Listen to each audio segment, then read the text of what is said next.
Hello, everyone. Once again, it's Monday. Monday Garrison is back with a new topic about the future of AI. Today, we'll be discussing about not like what the thumbnail was trying to say, but which country or which ecosystem will become the next future of Asia.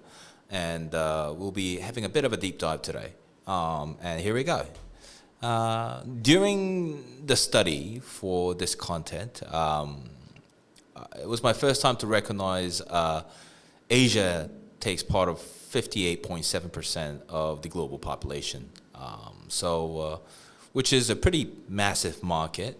Although we are a bit aging overall, but it's a massive market by population. And now we have to look by GDP. How are we performing? As you can see, like China is doing a great job in the overall GDP.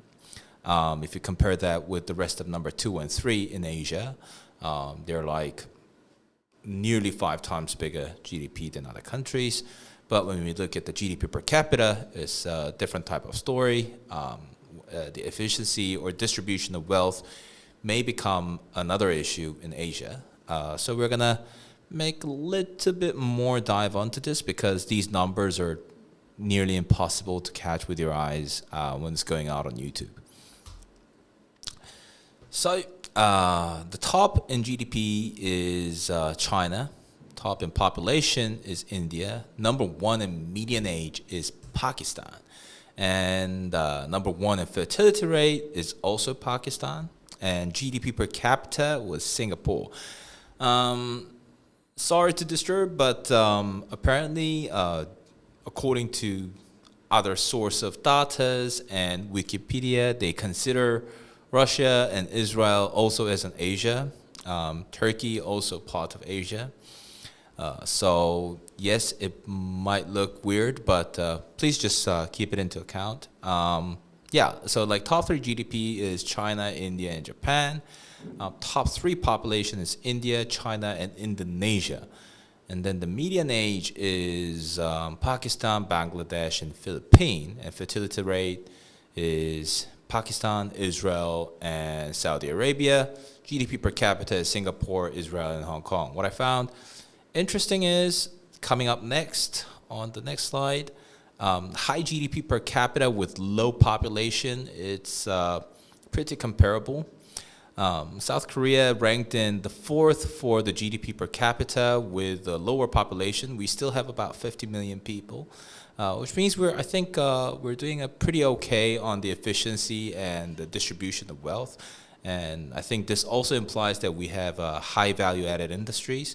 Taiwan also, which is a competing country with Korea on the fertility rate, actually. Also another aging and small populated GDP per capita with high rate is Taiwan. And then also, if we have a look at Arab Emirates, they're also doing a great job. But Singapore, man, they have the lowest population with the highest GDP per capita, which we can fairly see that they're doing one of the most efficient jobs in creating values and creating wealth of a nation. Now, the next slide, it was the most interesting slide that I found during the research. Was that those countries with massive population, with young median age, with high fertility rate, at the same time, moderate GDP per capita. So if you see the thick red line from Indonesia, I didn't know how big the potential of Indonesia would be, but apparently, they have the 3rd highest population, and they have pretty young median age with pretty high fertility rate, with growing GDP per capita, which means that massive economy is climbing up the rank to become one of the hyper-growth phase economy within the Asian ecosystem. So when we are talking about why did I include the median age and the fertility rate, people might be questioning. I think the young population and the median age is quite important when it comes to defining the potential of an ecosystem, because the younger generations are the ones who adopt the new technologies, who are always trying to be creative, looking for new stuff that kind of drives the energies of the economy. And same time, those are the ones who are literally building new businesses. So median age is particularly important, both for the sake of entrepreneurship of a nation, but at the same time, the consumer economy. And they also have a pretty high fertility rate, which means they're constantly expanding the young median age more and more, and the population will constantly grow. And when the GDP per capita is in the same time increasing, if you see China, right, they're first place in population, first place in GDP, second place in population, and yet their GDP per capita is very low. And as we all know, like China is currently the factory of the world. They're producing most of the manufactured product of the world, which is in the same time a benefit of China, but in the same time the weakness of China is that Chinese government is seeking for new high value adding industries or businesses they can create and build up this GDP per capita much higher, because currently by simply manufacturing simple line of products, as you can see, the GDP per capita is not going to grow. So if you get to see the potential of Indonesia, they're just 2 ranks behind China with 1 rank behind population. I believe Indonesia has a pretty good future, and we already know a lot of Indonesian unicorns. Those are just innovating the Southeast Asian ecosystem, and I think they made a pretty good practice of building these representing unicorns such as Tokopedia, Gojek. Grab is probably Indonesia. It's quite controversial. It's actually Malaysian, but more like Indonesia, public in Singapore. So yeah, I mean, like Indonesia has already proven their potential, and I think they're really reaching there. So I was quite interested to see with my bare eyes how these countries are evolving. On the other hand, Pakistan and Bangladesh, if they could pick up their GDP per capita with a high value adding business, I think they're also quite strongly potential the ecosystem. India, GDP per capita, I think this is one of the reasons that so many good talents from India is actually working in US or leading economies around the world, and only the few are staying in India, maybe because of the lack of well-distributed wealth. But I think India should and will pick up their GDP per capita sooner or later. If you see the amount of unicorns they have, and if you see the amount of newly brought up startups in India, you'll be also pretty much amazed. They're always on the pace, and even if you see the landscape of leading ecosystems, startup ecosystems within Asia, India is also taking a pretty good portion of it. So I think India really has a strong potential as well. But India, everyone used to talk about India and still talking about India, and we have Indians are practically the CEO of so many conglomerates around the world. So it was already known. Their potentials were recognized already. But in Indonesia, during this study, I found it even much more interesting than I thought. And the next slide is the startup ecosystem ranking. So number 1 is placed by Beijing, and number 2 is Seoul, and number 3 is Singapore, and number 5 is Tokyo, which is pretty amazing because Tokyo really enhanced their game over a short period of time. And on the right, if you see the numbers, this is the number of ecosystems that got included in the Asian startup ecosystem ranking. China has 12 ecosystems in the top 30 ranking inside the Asian startup ecosystem. India has 6, Korea has 2, Japan has 2.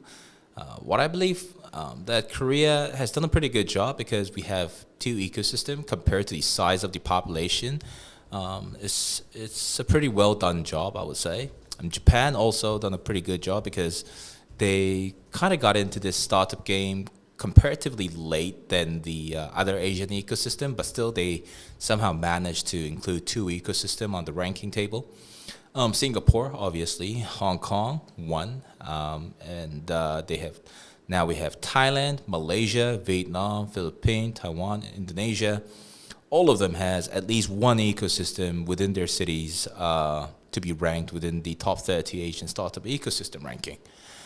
Now, if we apply this ranking, Asian startup ecosystem ranking, towards the table that we've been reviewing just now, why are we trying to create better startup ecosystem in our home country? And why are we even focusing on startups from the first place?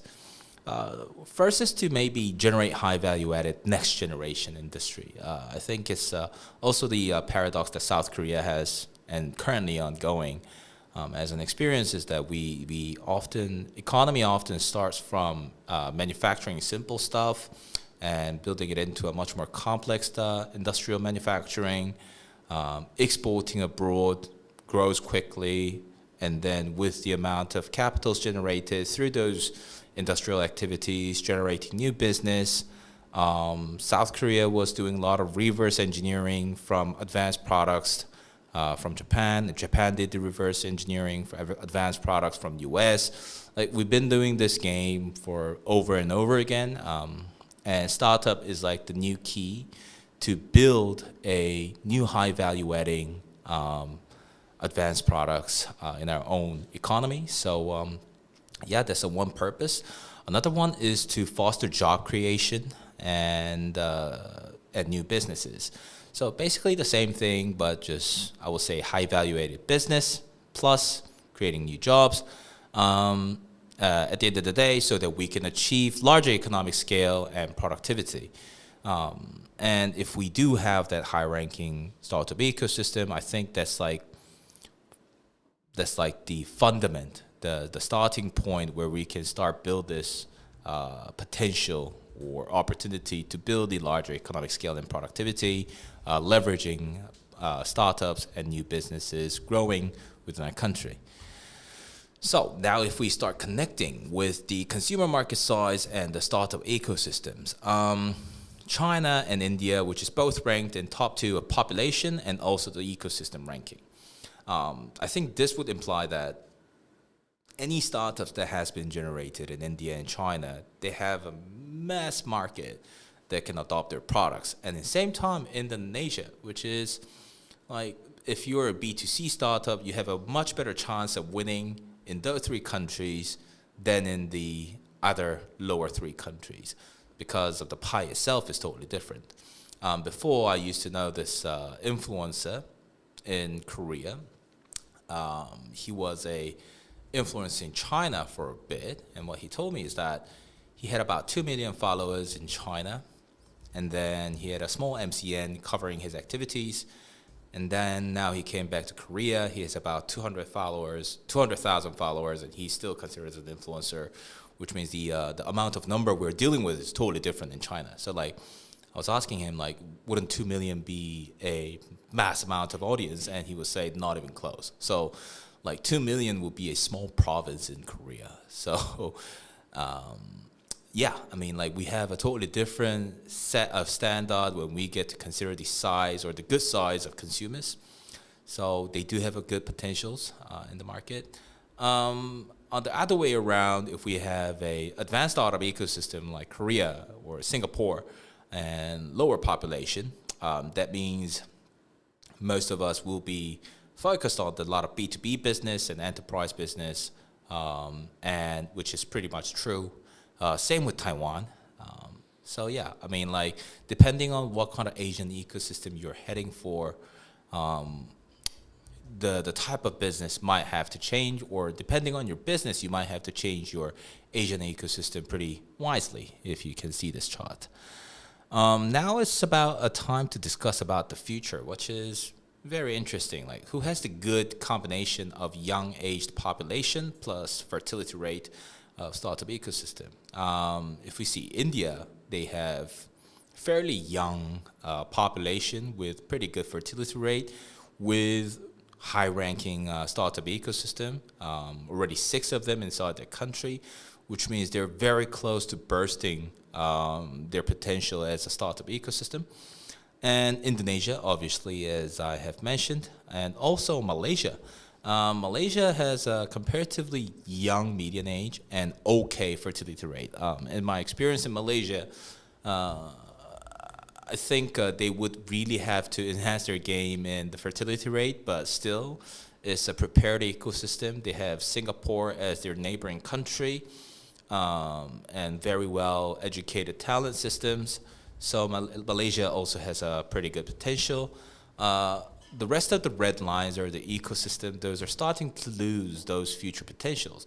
So like China, Japan, Korea, Taiwan, and Hong Kong, we would have to come up with a new idea to fix this problem, because we have an aging society with a low fertility rate, which means we're losing consumers. In the same time, we're losing the future talents and the labor forces. So we would have to come up with new ideas, right? So the last slide. Ecosystem with strong potential, definitely India, Indonesia, and Malaysia. And also ecosystem that must go globally and constantly develop high value-added technology and industry, Korea, Japan, Singapore, and Taiwan.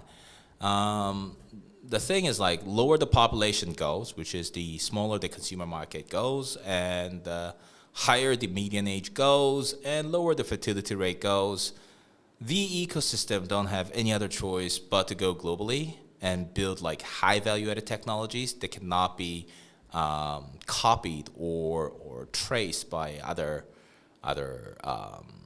competitors. So 2 questions are, I think, the main key factors that we should think back throughout this topic is like, how should we react as Korean, and also as entrepreneurs and investors, looking at these kind of numbers or figures, and what are more to consider for the future of Asian ecosystem. I think there will be a lot of other domains, not only the economical point of view, stats, and the on-site reviews of each ecosystems, but also maybe even geopolitics, which we will discuss with today's guest, my good friend Thomas King. What's up, Riso? All right. All right, that was not short at all. We did 17 minutes of a review of the topic. You did well. So first of all, please introduce us yourself. Okay, so I think many of the 7 people who are watching this may know me, but for those who don't know me or might be watching later, my name is Tom King. I'm an Englishman here in Seoul. I've been here for coming up to 4 years now. Time's flown by. I started my career in politics in the United Kingdom. I worked on communication and strategy for 4 British Prime Ministers. Sounds cooler than it is, I think, because I think the consensus is that those 4 Prime Ministers did a pretty good job of wrecking the country.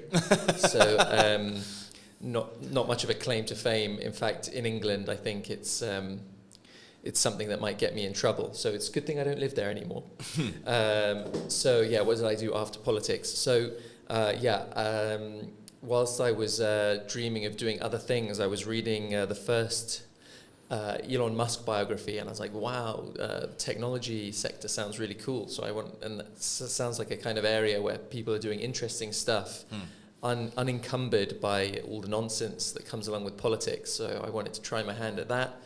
I ended up joining a very early stage digital health company as their first employee, worked there for a couple of years. That company went on to be acquired. Then I started my own company. After working at one startup, I founded my own startup, which was a platform for mental health. That was pretty interesting. Not super successful, but it still exists today. It's a company called Mindberry. And then, after that, I moved to South Korea. I moved here to work for a company called Rainmaking, which went on to be Rainmaking APAC. That was a bit of a peculiar company described itself as an accelerator and venture studio. They didn't describe themselves as a management consultancy, but to be frank, I think we did do a fair amount of what you could call management consultancy. And yet they were then acquired as well by Bain and Company. That kind of illustrates the point about the management consulting bit. They were acquired by a management consulting firm. And then since then, I've kind of been freelancing, knocking around, working for various startups here in South Korea. And I'm at a bit of a crossroads right now in my career. I'm going to need to kind of decide what I'm going to do, whether or not I'm going to keep freelancing or do something a bit more with a long-term view in mind. So it seems like anyone who hires has a pretty high chance of getting acquired, right? If you hire me, yeah. Absolutely. Hire me, guys, and you will get acquired. I mean, you were in the politics, management communication, you were in the startup scene, and also in the rainmaking. So you've experienced literally the bureaucracy and the startup ecosystem. And sort of like corporate nonsense as well. Corporate nonsense. Pretty much, yeah. And throughout rainmaking, you must have seen like a whole bunch of different startup cases, from like starting from Singapore to Korea, like observing so many, right? Absolutely. I really should have counted how many startups I've spoken to, coached, advised. Okay. I'm sure the number would be impressive, but because I'm a badly organized person, I never counted. What's your rough catch? I mean, must be over 100. Ooh, okay. Must be. Awesome. Yeah. So like all the different countries, right? Or were there any major key ecosystems? Primarily Singapore and South Korea is where I've spent most of my... But like, if you see like Singaporean startup, aren't they like basically coming from all around Southeast Asia? Or like Singaporean companies? No, I think the former. I mean, it can literally be anyone. Yeah. So what was your take like about the Asian ecosystem? I mean, if you were in the rainmaking APAC, you definitely must have seen so many startups like all around Southeast Asia to Korea. Yeah. Maybe a bit of Japan. And what's my take? Yeah. I mean, your comments, I would say. Yeah. I mean, well, it's a very interesting region of the world to be in during this time, because there's a lot going on in terms of effort going into the development of these ecosystems. True. And I mean, Singapore is pretty different, as you can imagine, from South Korea. Like Singaporean startups tend to have actually, I would say the general flavor is quite different, quite distinct. Okay. Maybe a startup in Singapore would be more recognizable for someone coming from Europe or coming from the US, because they might have a fair number of people working there who come from Europe, who come from the US. Maybe the founders are even from Europe or from the US. And then, I guess Korea is probably more distinct, less... The general vibe you get is probably less recognizable to someone coming from those other places. I'm sure there's maybe Korea, someone who knows something about the Japanese ecosystem might say that there's parallels between the kind of... True. Single breed. Yeah. But I actually don't know that much. I haven't spent that much time speaking to and working with Japanese startups, so I haven't experienced that myself. What were the other, like, I don't know, like, other than the ethnic or nationality basis of founders from these two ecosystems? What are the other largest difference that you have found, like pros and cons, maybe? Pros and cons. Well, they definitely work very hard here in South Korea. Compared to Singapore? No, Singaporeans work hard as well. Yeah, true. Maybe Singaporeans have... Singaporean startups benefit from access to sort of like a broader and more worldly capital pool. True. Whereas in South Korea, I think a lot of the startups here feel frustrated about the amount of capital they can access and the types of investors they can access it from. And I think a lot of South Korean startups have a dream of attracting capital investors from other places, but owing to some potentially, kind of like legal barriers or regulatory barriers, shall we say, I think a lot of Korean startups give up on that dream, which is something I would hope to see change over the course of the next few years. I know that's something that the South Korean government is keen on as well. Of course, in South Korea benefits from very, very deep engineering expertise. So, I guess the deep tech sector is more robust here. But again, then there's cultural and regulatory issues for commercializing innovations outside of South Korea. Okay. Yeah, I mean, you're the first one who took me to Malaysia, actually. Really? Yeah. I don't know much about Malaysia. No, unfortunately. Back in 2023, we were having a coffee, and then you told me like, Risa, what kind of ecosystem are you interested in these days? And I was like, I don't know. Back then, I was like much more interested in the European ecosystem. And Africa. And Africa, definitely. Ghana? No, Senegal. Okay. But you were like telling me, have you ever studied about Malaysian startup ecosystem? I'm like, Malaysian startup ecosystem, what's so good about it? And you were actually quite considering about relocating to Malaysia as well. I was, yeah. Are there any other like ecosystems, or is it still Malaysia that catches your eyes, or you're having a great deal of interest in it? It sounds like you might know more than Malaysia than I do now. But at the time, I was really interested in it because one of the things just when I came to Korea, what I noticed was that despite a great desire to be sort of part of the globalized system, there was just certain structural barriers that really inhibited people's ability to sort of like realize that dream. And one of the advantages, so Rainmaking APAC was based in Singapore, and one of the great advantages that I recognized that Singapore had was that it's just obviously like people can instantly recognize that Singapore is fully think about it like a piece of software. Singapore is obviously interoperable with the rest of the world, just like kind of in terms of business practice norms and legal norms, and that's a really key one, right?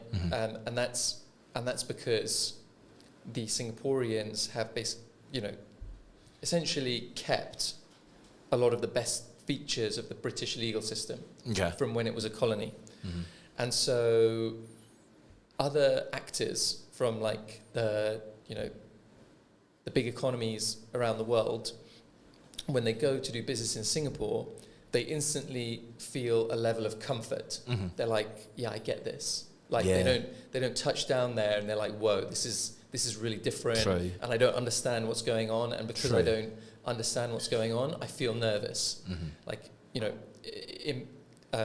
professional investors, their job is risk management, right? Yeah. So anywhere where you kind of like get that kind of like feeling of nervousness, it kind of is going to put you off. Yeah. And you're going to start thinking like, oh, why would I take a risk here when there's this kind of like safer bet that I understand much more over there, which is like, you can kind of imagine that kind of thought process taking place when they're comparing, shall I put money to work in somewhere like Korea or Japan, or shall I stick it in Singapore?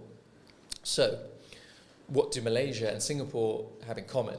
They were both English speaking. They were both British colonies. Okay, British colonies. So again, Singapore, I would say, is kind of more advanced in terms of that sort of like interoperability. But again, when global actors touch down in Malaysia, they find things that they recognize, like in terms of, language, business practice, legal practice, and it's the same in India as well. I think India is potentially more complicated, but then the market dynamics, the underlying fundamentals of the Indian market make it really, really attractive, start to sort of outweigh, the benefits sort of outweigh the risks. So I can't remember what the original question was, but that's what got me, that because, when an economy develops, right, it tends to peak. And so sort of Hong Kong had its peak. Now Singapore's having its peak. And now Singapore's starting to get the spillover, Malaysia's starting to get the spillover from Singapore. Okay. Like naturally people are looking for very true somewhere where there's, because the amount of upside you can get in Singapore now is like diminished because everyone's there. So if you're looking for outsized returns, you kind of need to look into developing markets, and places like Malaysia and India are some of those markets. Oh, definitely. I think for me, Malaysia is a startup ecosystem I always keep an eye on. And tell me about it, because it sounds like actually since that conversation where I was like, I'm moving to Malaysia, you've actually looked into it, whereas I haven't. True. I mean, you first you started with like inspiring me about Malaysia, and then I had a coincident opportunity to take a visit to Malaysia. And I was able to meet like a couple of public institutions in Malaysia, and the level of support that what Malaysian public institutions are trying to bring in foreign investors or startups on board to the Malaysian ecosystem was just next level. If I had to choose, like, that's saying something as a Korean, because as a foreigner in Korea, I was like, wow, Korean startups get incredible support. No, like Korean startups, yes, they get incredible support from a lot of institutions. Yeah. But as a foreigner, if I go to Malaysia, I feel more welcome. You know what I mean? Yeah. Can you benefit from the support as a foreigner? Because, right. Depends. Like, it depends on what kind of startup or what kind of business you have, but they are trying to help you out. But also, like, longer I stayed in Malaysia, I started to recognize, like, internal competition that's going on, the turf wars. Like, I don't even want to say turf wars, but somewhat similar to turf wars in between the ecosystem. People has a different feedback about their own ecosystem, like I do about Korea. There were a lot of Malaysian entrepreneurs who were having different comments as well. Right. But I think it's like, Malaysia just needs that one small click, and it's just going to turn around. That's the only one thing that needs to happen, just one click, and it's just going to start turning around. If we say that in Korea, like, if Korean startups could benefit from sort of like talent that could perform in global markets a bit better, and some sort of like regulatory support to help them more easily go global, if those are the things that would make Korea click, what do you think the few things that would need to happen are to make Malaysia click? From Malaysia perspective, I think it's definitely the incentive parts. Okay. For Malaysia, the thing is, like, when everything's too good and comfortable, people don't really try to get out of there. Right? Like, so are you saying people are a bit too comfortable in Malaysia? Is that the sense you get? Yeah, that's what I heard from like my Malaysian friends, and that's what I reckon from many of my Malaysian friends as well. Even with quite modest income, it will not really trouble you to live in Malaysia. Okay, so what they need is just loads of Koreans to send the like competitive spirit into overdrive and like anxiety about not doing well enough, and then they'll No. Like I want Malaysians to be a bit more greedy. You know what I mean? Like the sense of like I want more. You know what I mean? You know, there's quite a lot of countries out there in the world that they just like that's really not a part of their sort of like their DNA. Like, so I grew up in Spain. Oh yeah. And like Spanish people, you know, they just value. They typically just value other things. No, but like if you see the leading ecosystems, okay, like, all right. Well, if I say like the problem of South Korean ecosystem, I would be like people want more but not really, and people want more but they don't want to do the job that takes. I would say most of the people, and they're just satisfied on the stage where they're like, I don't know, somewhere they can sustain their business long enough. Although they do not become a unicorn, they do not go public. They're satisfied from there once they're in that safe zone, and they're like, we'll just stay here. Yeah, that's like Koreans. They're like, want more, I want more, and then they just stop. Japanese people, they never wanted more. They're like, I'm gonna keep on doing this. This is an interesting idea. It's just more of a sense of craftsmanship. They dig deeper. That's where they want more. Now, if you look at like Chinese ecosystem and Indian ecosystem, they always want more. They're craving for more business, something new. They want more. They always want more. I think these are kind of things that we need in like these ecosystems like Malaysia or Indonesia. I see. That's interesting. As someone who who lived in Spain for a long time, I think I can understand why maybe an ecosystem needs that to sort of like go to the next level, but I would have a hard time like really going out there and telling people like be more greedy, because I'm sort of like I mean I'm a kind of like just go to the beach guy. True, like just go to the beach, enjoy your life, you'll be dead soon. First time I went to Spain was during the siesta season, and as an Asian and Korean mother-grown kid, I couldn't understand. How can you sleep during your working hour? How can you shut down your shop for like amazing tradition. 2-3 hours, and then at the end of the day, you try to go to another shop at like 9 p.m. and it will be all shut down. It will take like whole day. You know, what's interesting is that's like you kind of get that. So in Europe, you have this like north-south divide, right? Yeah. Where the southerners are viewed as kind of like work shy and lazy by the northwestern Europeans, because the southerners, they just have amazing weather, amazing landscape, amazing food. Right? Whereas the northwestern Europeans, their sun doesn't go down, so and exactly, and Northwest Europe, the sun doesn't come up, so there's nothing else to do. But it's funny you should say that, given that kind of like Malaysia is like a southern Asian country, Southeast Asian country, hot tropical climate, whereas Korea, even though the summers are very hot and tropical, in the winter it's very cold, so you have to stay inside and amuse yourself with books. So it's just interesting that sort of like cultural divide somewhat maps onto Asia as well.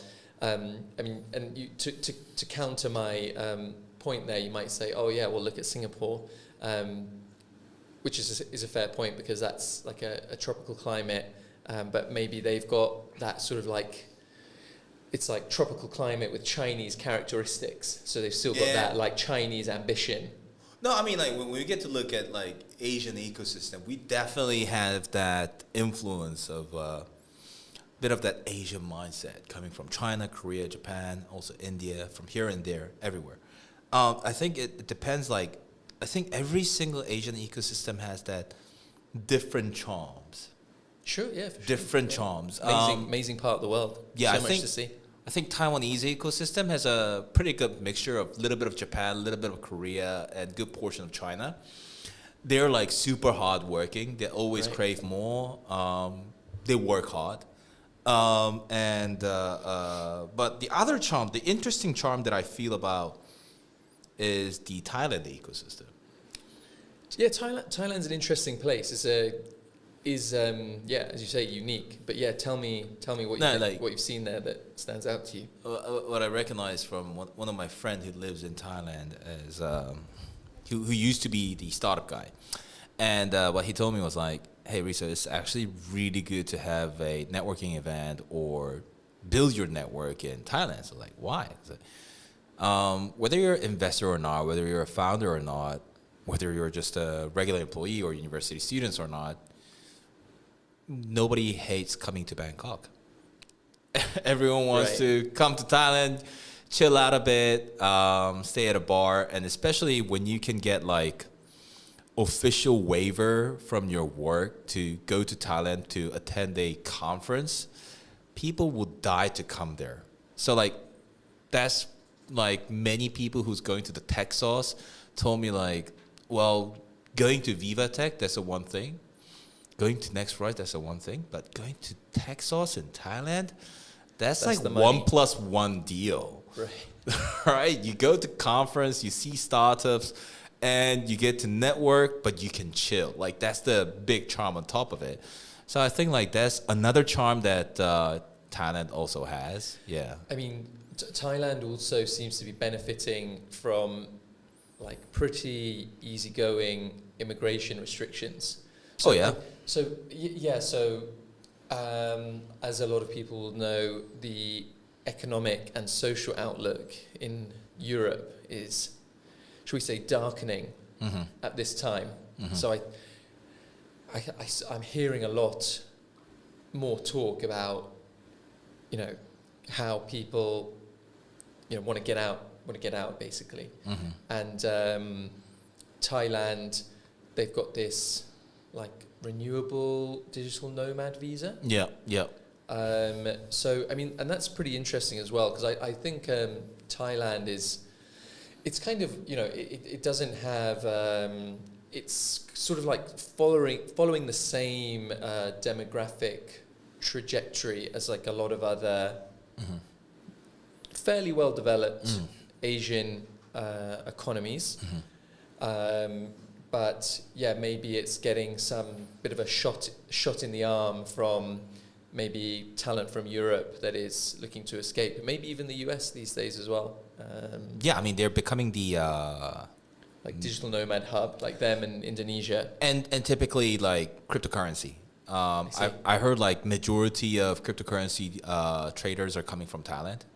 They have like massive amount of pull over there, and it's just like one of my friends' interpretation about Thailand government's intention to foster such cryptocurrency and blockchain industry is because like they want to bring in these kind of young talents to come to Thailand, enjoy, and at the same time build business in Thailand, kind of stay there. So yeah, I think Thailand has their charms, Malaysia has their charms, Indonesia has their charms. Like each country has their own unique charms. Yeah, that's just one of my points. Nice. Yeah. But when it comes to Korea, I mean, you spent like long enough time in Korea, right? Sure. What are the potentials that we're missing? Like, what are the things that we have to fix, or what are the directions do you think in a very macro economic point of view? Like, what are the things that we have to take? So,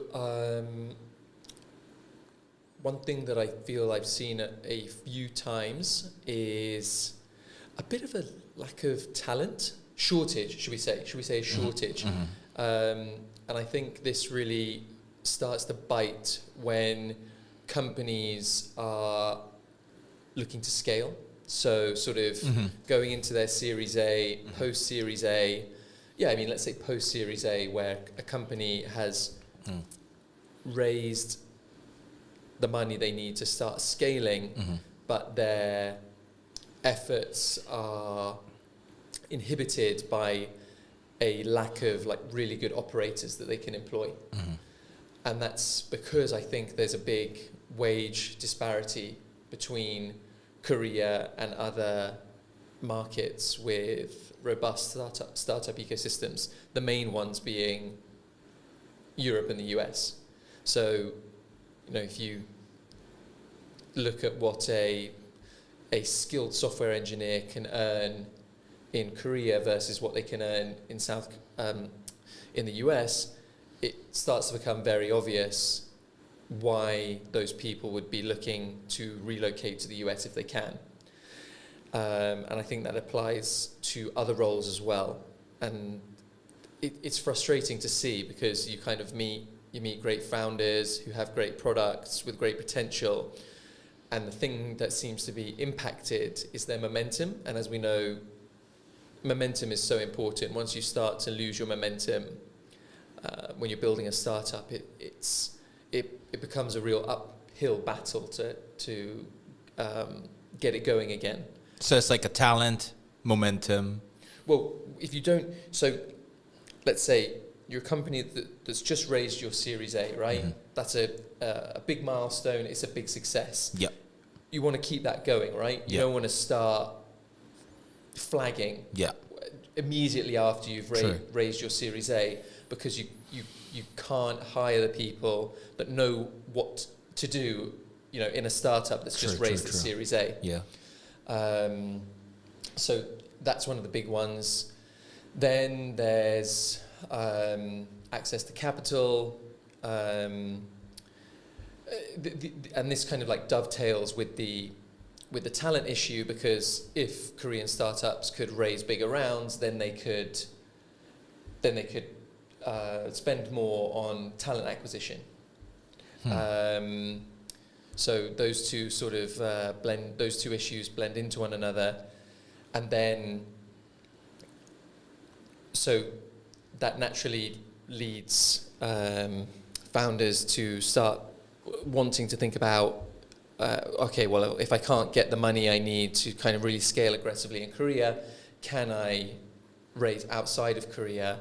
And then the sort of the bureaucracy involved with trying to raise outside of Korea, that's a real headache as well. Flipping your company to the US or establishing something in Singapore. I think once you've done it once, you could do it. Maybe it would be less daunting. But I think if you're a founder who's not done either of those things before, incorporated in the US or re-domiciled in Singapore, you kind of look at that process, and it's easy to just kind of feel like, oh, that's too scary. I'd like to raise money from foreign investors, but I've got all these other problems as well, so I'll just kind of forget about that and just focus on what's going on closer to home. I would say, just three is a nice round number. So I'd say those three things. If those things could be addressed, I think that would really benefit the South Korean ecosystem. Really hard things to address, by the way. Like how do you? Oh yeah, obviously. It would be amazing if we could, but I don't know where you would start from a policy perspective. Well, when it comes to Korean ecosystem, well, I think it's clear to see that it's a problem of a mindset. I always say this, problem of a mindset. How do we absorb these kind of symptoms? It's just totally different. So South Korea, these days what I say is what's the difference between expand and runaway? What's the difference between expand and runway? Yeah. I would fail if that's a quiz, I would fail. No, I don't know the answer, so tell us. These people, these days I get a lot of inquiries about lectures on how do we go global, what are the global ecosystems, what's going on in global ecosystem, what should we do in South Korea, global expansion. I can make a prophecy that within the next 5 years, many side of our ecosystem will blame on global expansion as a runaway. As in, you think people will say, oh, all of this time we spent thinking about global expansion was a waste of time? No, they will all of a sudden start blaming on these startups who are actively expanding abroad or going away to the foreign countries to start their startups. Oh, I see. Okay, I see. Because okay. Yeah. I get it. So what you're saying is that because of all this attention given to global expansion, what's actually going to happen is that there's going to be leakage from the ecosystem. Exactly. And companies just realize, what am I doing staying in Korea? I can just go to Singapore, I can just go to the US. Exactly. Right, I see. It's the difference of the mindset. The thing is like, okay, let's talk about talent first of all. Last week, our speaker was Tiger. He has a really good record. He has a really good career. He's a Stanford graduate, and yet he's doing his own project in South Korea. He don't really see a close future to monetize his project at this moment. If he was born and raised in Korea, he would have never done that. Right? Like, the thing is, like, considering his backgrounds and his academics and his career, like, why are you working on a side project in Korea, having a small sabbatical? Like, Korean parents or families or friends will be not standing that. They won't understand why. Come on, why? With amount of the careers or the quality of the careers that you had. And, okay, this is like the Korean value of thinking, right? Imagine asking a good talent to go work for this Series A startup. Go work for this Series B startup, or make yourself a startup. Sure. They won't do it. The mindset itself is different, right? Yeah. We even have I don't want to state the name, but we even have a couple of accelerators. Those are mostly focused on investing on certain university graduates. Right. I mean, that's basically our mindsets. Do you think that the like, given the advent of AI and the rapid adoption of AI and the shrinking number of roles that there will be in the types of companies, the types of careers you're talking about, Yeah. do you think that will change the dynamic in South Korea? I'll tell you something super interesting. This month, the startup genome GSER has been announced. And on the ecosystem ranking, the AI implementation level of South Korea has been graded 3 out of score to 10. 3 out of 10. Okay. Yeah. Interesting. Quite far behind then. Who was high? Who was high on the adoption curve? The obvious countries like US. Other than the US. Yeah. Well, I have to review the report. Just while you're speaking, just tell me what it is. A GSER report by Startup Genome. Okay. What's really interesting though is that you must have seen this posting that OpenAI is hiring in Korea. Yeah. Because they're the second. South Korea is the second most subscribing countries for OpenAI. Yeah. And this is the irony that we're experiencing, right? Like, our AI adoption level in the corporate level is like 3 point out of 10 scale. And in the same time, on the individual level of subscription of OpenAI, we're the second in the world. So, like, there's a huge discrepancy. Like, Korean people are leveraging AI on the individual level because it's a trend, not because it will make our ecosystem or make our company more efficient, right?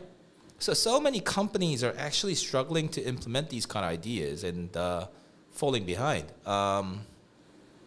Yeah, but like, if that's the case, like, South Korea really needs to make a huge turnaround on this kind of scope to secure its position in the Asian ecosystem as a player with a strong potential. Like, I mean, South Korea is beyond potential now. Like, a player with a strength in the ecosystem, right? Comparing to the other countries. Yeah. Yeah. So, I mean, just if AI is taking away those career paths that Korean people usually value, like, do you think that will change surely it will just force people to, the number of seats available will just be so diminished, they will have to consider alternate paths, surely. Because the other option is just do nothing, right? It's like, if you can't do plan A because there's just not the number of seats available anymore, surely you have to pivot to something else. Now, like on the scale of Asia, on the sake of Asia, I want to say that the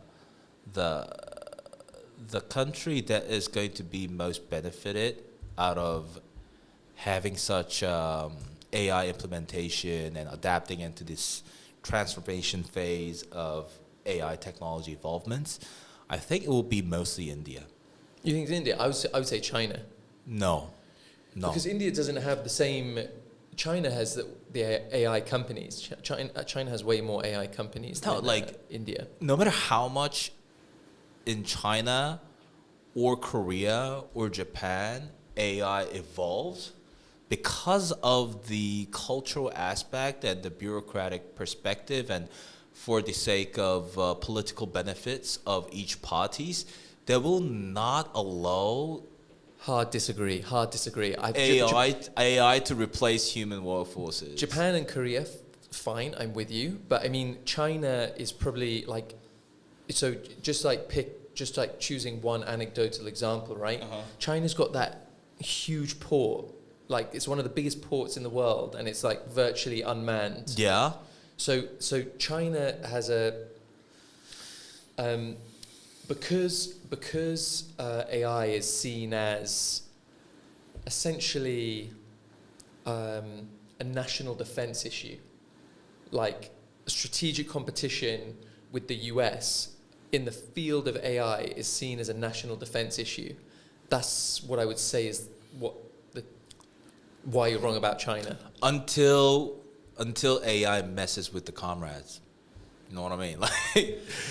If it starts taking away jobs, like what's the basic fundamental idea of communism, right? Well, I mean, that's an interesting point, because on the other hand, as you're a political guy, I know you are. You know that one of the key obsessions of the CCP is maintaining power, right? Yeah. Power at all costs. Yeah. And AI just presents such a huge opportunity. Yeah. In that area, right? AI-based control systems. Yeah. So yeah, it's an interesting point you raise, like this tension between wanting to use AI, firstly as a means of strategic competition with the US, secondly as a means for controlling China domestically, but there is potentially a tension there in terms of what do you do with all the workers and their jobs, which, as you say, because that's job is already a problem in China. That's right. That's true. And another thing is, like, yes, I believe China is going to develop a fascinating AI tools over time, and they're already developing many of them already, which means, like, I would say developing a great AI and implementing those AI to substitute or make their works much more efficient per capita. That's two different set of stories. Yes. That's the point. Yeah. Anecdotally, I know that people in India, in the Indian ecosystem, are concerned that, like, China seems to be much further ahead in terms of its deep tech capabilities, whereas Indian startups are maybe more like consumer focused, and clearly one of those areas has more strategic value than the other, that being deep tech. So it's interesting that you think AI adoption is going to be the most robust in India. Yeah, I mean, like, that's my whole idea. I see. That's my whole idea. Interesting. Well, I'm glad we found something to disagree. Yeah, same here. Disagree about. Yeah. Made the episode interesting. Yeah, I mean, like, it's too bad that we brought this topic up too late. I hope I had a chance to discuss about this topic for about like 30 minutes, but there will be like too much concentration on India and China too much. So, like, to wrap it up, to the fellow ecosystems players Yeah. around the world. What's your take? What's your charm that you would propose to them? Where would I go? To expand to Asia or expand to Korea? As a person who's been there, done that, what would be the picks and tips? Yeah, maybe Malaysia. Okay. I'd say stick with Malaysia. I think there, or maybe Thailand as well. Mm-hmm. It depends what your appetite is, right? Mhm. Because I think it's clear that there's lots of upside Mhm. to be had in places in Vietnam, in places like Vietnam and Indonesia and India. But the question is, for you as an individual, the people, are you ready for the chaos that comes along with those places? True. Because we are talking about like a different level. I mean, Yeah. you might come from a place that is very chaotic, in which case you wouldn't bother you and you'd take to it very naturally. As an Englishman, I'm not sure I can handle it. I'm not sure I can handle... Maybe I could handle India. I don't know about Indonesia and Vietnam. Singapore, amazing, but very well developed, expensive. Super expensive. Maybe the upside isn't there. And Japan and Korea, very good for specific things. But again, you've got to be ready to tackle the kinds of barriers we've just discussed. We've spent the hour discussing. So yeah, maybe I think I'd personally be interested to check out Malaysia. So we should definitely attach this video to the immigration office of Malaysia when we're filing in for visa. Bring us in as speakers. We can hype up Malaysia. Yeah, that was as usual. That was a quick 1 hour. I was really pleased to have a chat about the future about Asia and the Asian startup ecosystem and certain concentrated domains. Thank you everyone for staying with us until 8 p.m. of the day. We'll come back next Monday. We'll be starting a bit early. I'll give a pre-notice about that. Next Monday, we'll be having a 2-hour session, 1 hour in Korean, 1 hour in English. We'll be releasing the kind of preview of a white paper from Korea Accelerators Association about the overall accelerator ecosystem of South Korea. Please stay tuned. See you next week. Thank you. Cheers, everyone. Cheers. Cheers.